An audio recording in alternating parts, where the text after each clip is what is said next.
এই মুহূর্তে ফ্রান্সের টক অফ দ্য কান্ট্রি যে বিষয়টি সবচেয়ে আলোচনা হচ্ছে, সমালোচনা হচ্ছে, গতকাল শনিবার বিকেল ৩টা ৪৩ মিনিটের দিকে ফ্রান্সের পূর্বাঞ্চলীয় শহর মুলহুজে সিটি সেন্টারে আলজেরিয়ান বংশোদ্ভূত একজন অভিবাসী যার বয়স ৩৭ বছর তিনি ছুরি হামলা চালান। সেই ছুরি হামলায় একজন ব্যক্তি স্পট ডেড হয়েছেন, দুজন পুলিশ কর্মকর্তা গুরুতর আহত হয়েছেন, সর্বমোট ৩ জন আহত হয়েছেন। তার বিরুদ্ধে দেশ ছাড়ার নির্দেশনা ছিল, অর্থাৎ অকিটিএফ ছিল। এখন আলোচনা হচ্ছে, সমালোচনা হচ্ছে, যেই ব্যক্তির বিরুদ্ধে ওকিটিএফ দেওয়া হয়েছে, তাকে দেশ থেকে নির্দেশনা দেওয়া হয়েছে, সে কিভাবে ফ্রান্সে থাকে। বিরোধী দল, সরকারি দল, বিভিন্ন রাজনৈতিক সমালোচক, বিশ্লেষক তারা একটাই কথা বলছেন যে যেই ব্যক্তির বিরুদ্ধে দেশ থেকে নির্দেশনা ছিল সেই ব্যক্তি কি করে ফ্রান্সে থাকে।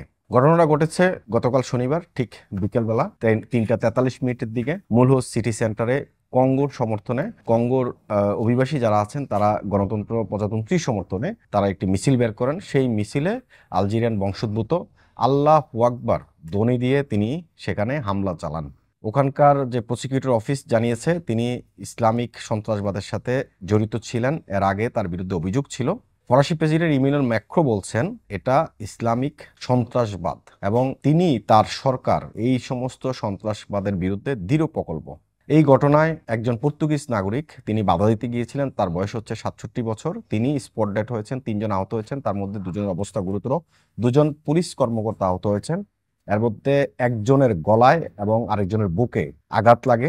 সেই ব্যক্তিকে কিন্তু তাৎক্ষণিকভাবে গ্রেপ্তার করা হয়েছে, তাকে এখন জিজ্ঞাসাবাদ করার জন্য কাস্টডিতে নেওয়া হয়েছে। এখন প্রশ্ন হচ্ছে ওকিটিএফ থাকার পরেও, দেশ থেকে নির্দেশনা থাকার পরেও তিনি কেন দেশ ত্যাগ করেনি এবং তার বিরুদ্ধে এর আগেও অভিযোগ ছিল থানায়, সেই জায়গাটিতে আমল কেন হয়নি, এ নিয়ে রাজনীতিবিদ, সমালোচক, বিশ্লেষক বিভিন্ন জন টেলিভিশনে কথা বলছেন, নিজস্ব ইউটিউব চ্যানেলে কথা বলছেন, সামাজিক যোগাযোগ মাধ্যমে এই সমস্ত ভিডিওগুলো ছড়িয়ে পড়ছে।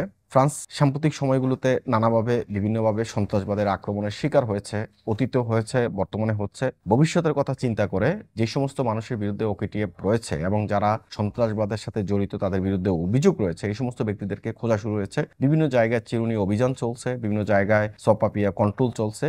গতকালকের ঘটনাটা নতুন করে আরও চিন্তার বাস ফেলে দিয়েছে যে ফ্রান্সে আগামী সরকার যা করতে চাচ্ছে, যে আইনগুলো পরিবর্তন করতে চাচ্ছে, এগুলো কার্যকর করাটা এখন সময়ের দাবি হয়ে দাঁড়িয়েছে। এবং আলজেরিয়ান ওই বংশোদ্ভূত নাগরিক যার বয়স ৩৭ বছর, তিনি কেন আল্লাহু আকবার ধ্বনি দিয়ে তিনি ওই মিছিলে হামলা করতে গেছেন এবং তিনি কেন একজন ব্যক্তিকে স্পট ডেড হয়ে গেছে, একদম ছুরিকাঘাতে স্পট ডেড হয়ে গেছে সেই ব্যক্তি, পর্তুগিজ নাগরিক, তিনি বাধা দিতে গিয়েছিলেন এবং পুলিশরা যখন তাকে ধরতে গিয়েছিল সেই পুলিশদের উপরও তিনি আক্রমণ করেছেন। আজকে গতকালকের ঘটনা সারাদিন বিকেল ৩টার পর থেকে সারা দিন এবং রাত পর্যন্ত এটি নিয়ে আলোচনা হয়েছে এবং আজকে সকাল থেকে ফ্রান্সের সবগুলো গণমাধ্যম এই সমস্ত খবরগুলো প্রচার করছে এবং যারা অভিবাসী রয়েছেন তাদের উপর নতুন করে কী খবর আসতে পারে সেই বিষয়গুলো ও চিন্তা করছে। তবে দুশ্চিন্তার কোনো কারণ নেই, একটি বিষয় স্পষ্ট, আপনি যদি কোনো অপরাধ না করে থাকেন, আপনি যদি কোনো সন্ত্রাসবাদের সাথে জড়িত না হন, আপনার বিরুদ্ধে যদি কোনো থানায় অভিযোগ না থাকে, নিশ্চয়ই আপনাকে কেউ জোর করে এখান থেকে পাঠাবে না।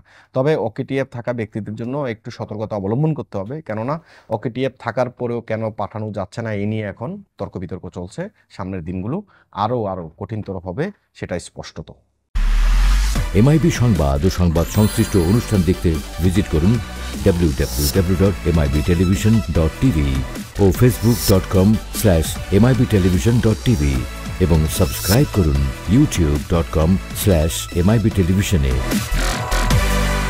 এমআইবি টেলিভিশন, সত্য খবর, সঠিক খবর।